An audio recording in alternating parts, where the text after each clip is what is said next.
You put together the perfect training. I mean, this is good. It's got interactivity. It's got jokes. You've got guest speakers. You have so much stuff, even an awesome team building event at the end. And you know it's going to be awesome. And then no one in your team shows up.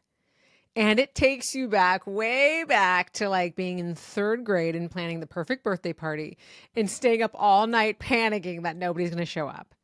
But in your case, in the birthday party, folks showed up. As a manager, nobody showed up to your training. Now, this is after everybody had been asking for development and for opportunities to be connecting as a team and all this stuff. And you're thinking, wow, not only am I completely addressing this need and this request for my team, I nailed it. I nailed it on the execution. They're going to love it. And then they don't come. And you're just hit with this sinking feeling in the pit of your stomach. Like, why do I even bother? What am I even doing here? So if this sounds even at all vaguely familiar or something that would honestly send you into a panic, then you are not going to want to miss this one, because today we're going to talk about how to create trainings that people actually show up at, because that's my expertise. That is my specialty. I'm Leah Garvin, and this is the new Manager Playbook, where I am on a mission to make managing your team the easiest part of your job. Because as we say, dealing with people, well, it's hard enough. It is hard enough to get people excited about work, to get people excited about cutting trainings, only to put something together and no one comes to it. Now, this is something, though, I've had to get really good at, because as a professional speaker, workshop facilitator, trainer, I have to make sure when I put something together that it runs through these three things. And so I'm sharing this because I think one reason sometimes we don't invest in our teams in development is because we don't want to be in that scenario. We don't want to put all this time and energy and investment and budget and then into something and nobody shows up. Because what's happening right now, and I'm seeing this, I've actually seen it for a number of years, but I'm seeing it more and more today. Folks are saying they're burned out. They're saying they need support. They're saying they need help. They're saying they want coaching. They're saying they want training. And then when you provide them with a solution, it's crickets. They literally aren't there. And you're thinking, gosh, again, why am I bothering? Now, if you're a business owner, you are investing money out of your own pocket for this. And that's not okay, right? So you're thinking, never again, no way. This money could have been redirected to reinvesting in the business, to your own team members, bonuses or salaries or progression, or frankly, your own pocket, your own profit margin. So this really, really is upsetting. And if you're a corporate leader, you're thinking, well, I maybe advocated for this training, or if you're an HR leader or an L&D leader, you've advocated for this, you've gotten stakeholder buy-in, you got budget secured for it, you went through a number of hoops, and now no one goes to it. It's like, it's embarrassing, right? It is literally like you planned that birthday party and nobody showed up. So let's talk about why this happens, because there's actually some really concrete reasons this happens that I think we don't always think about. We put the training on the calendar and we think, okay, they've asked for it. You said you wanted this, so I'm doing this. And we think our team members just get it. And then when they don't, we're really disappointed. So we want to make sure that this doesn't happen. So what are the three pitfalls that I see, and how do we mitigate those? Well, number one is people don't actually have space for it. They are spread too thin. They are burned out. They are fully tapped out. And although training and coaching actually would give them the skills to be able to prioritize better or manage their time or feel like they can come up for air, although the reason you are investing in this training or coaching is to solve this, they literally cannot imagine stepping away for 1 hour. Now, this kind of thing is really frustrating. I'm going to tell you that firsthand. I've done a lot of workshops and trainings with teams. I can think of one example, an engineering team.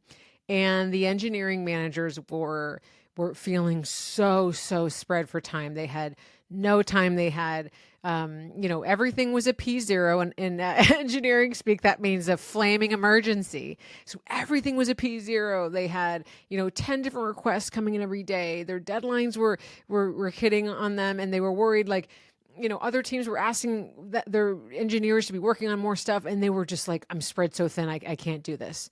Meanwhile, and I share this in the new Manager Playbook, meanwhile, a lot of these engineering managers were attending all of the meetings that their team members were in. So they're totally fully booked. They can't even step away to reallocate work. They can't even step away to get more strategic.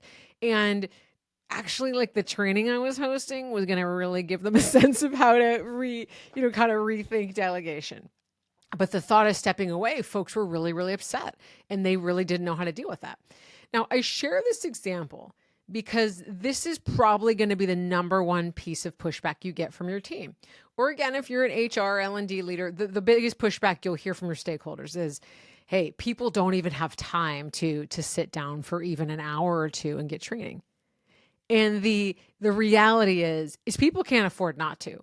If you are burned out, if you are attending all the same meetings as your team members, if you can't even come up for air, if you are starting to really get behind in your own role because you don't have the space to actually figure out what even to do first and how to prioritize it, how to set goals for the week, this hour, like, it's a non-negotiable. This 1 hour, 2 hour, 3 hour, whatever the training is, it's a non-negotiable. Because the amount of time that is lost in spinning and focusing on the wrong things and spiraling and not delegating, that's 10 times the amount, at least, in wasted effort. And so the conversation to have with your team is about the cost of doing nothing. It's about saying, trust me. I've made this as short and as to the point as I can. It's going to come away. You're going to come away with concrete tools, but trust me, I need you to give me that hour. Or if you're kind of, again, if you are deciding as a business owner, can I really afford to have my team offline for this hour? Yes, you can. Because what you are going to be able to get done, if you have the right training, is going to be able to free up all that time. So this challenge, this pitfall of like people don't even have time, is something that you as a leader actually have to both kind of get someone to trust you. And then it's to sit down with someone and say, okay, let's reprioritize, let's load balance so that you feel like you do have that hour to step away. Because if they go to that training and then they're penalized for having missed something or not done this one thing for an hour, well, they're not going to do it. So you have to create the space. And once you do that, you will start to see, okay, they're a little bit more receptive, right? Now, the second piece is you got to make it valuable, right? Like, we don't want to train something that's boring. We don't want to attend something that's, really tedious. We don't want to attend something that, is 10 hours and had like 1 hour or 20 minutes of value in it. No, we have to model that there is value there, right? And so the way that we model there's value is we show up first. We show up, right, as the leader. We attend this training. And this is something I always, always, always encourage you to do to kind of drive attendance is you, the leader, you show up. You open up the day, you set the context, you show up for it, you're there for part of the day. Or you ask your higher ups. So if you're a middle manager and you're bringing in something, ask your VP, ask a director, ask a senior leader to show up and really set the tone. That models the value that you see in it, right? That's showing, hey, I'm endorsing this. I'm vouching for this. If you're an HR leader or an L&D leader and you're bringing something in, this is a conversation that's really helpful to have with your stakeholders around, hey, how do we drive engagement? How do we show people that we value this? And a lot of that is getting senior leaders to join in. If you're a business owner, same thing. Show up, be there, have your camera on, be physically present. If you are muted, if your camera off, if you step out to take a phone call, it models, I don't really think this is that valuable. It's common sense, but I see it all the time. We have a big training and it's all set up and we've put a ton of time and energy into it. And senior leaders are sitting in the back of the room on their phones, on their laptops, stepping in and out to take phone calls. And slowly throughout the day, you start to see people from the kind of broader audience, they're stepping out. They're hopping on their laptops. They're leaving early. They're taking calls. They model the exact behavior that you are showing them. So we want to model the value and then our team members take it seriously. The third thing is we have to make it interesting and fun and enjoyable. Now, this is my job, right? As the creator of trainings and workshops and talks and content, this is the kind of thing that we think about. Because if the training sucks, those poor people that had to sit through the first one, bless their hearts, but you're never going to be asked back to do it. And so as you are selecting content, as you are interviewing folks to put something together, as you are thinking about it, the question to ask yourself is, am I just doing this for compliance reasons, or am I actually trying to find the right provider with the right energy, with the right content to actually make this interesting? And I'm telling you, because this is literally like 80% and 90% of my job is thinking about that. How do I make sure this is engaging? And I'm not just tooting my own horn. This is what expert facilitators do. They think about, hey, I'm not here to check a box. I'm not here to just make sure this thing got done. I want folks to come away with actionable, practical takeaways, things they can implement right away. I want to be able to take them to, from a place of feeling stuck or frustrated or unclear about something to somewhere on the other end where they have that clarity, they know how to move forward. This is the process of strong facilitation. And it's on you as that manager, leader, HR person that's finding something, business owner, whatever. It is on you to really ensure that the person that is putting on this training or the content itself is going to be engaging. It is going to be valuable, because that's where you get the drop off the most, right? Especially if you are, piloting a program and you're going to have a training for a few folks and then you're going to spread it and broaden it. They're going to say like, ugh, don't go to that. That didn't have any value. Wasn't interesting. I didn't like it. Then you're going to run into that issue. Now, why I'm talking about this all in all is a number of reasons. First and foremost, Gen Z and younger folks in the workplace are saying that one of their number one priorities is that for a job, for a company to stay there, to feel supported, to feel engaged, is a company or a team that offers professional development.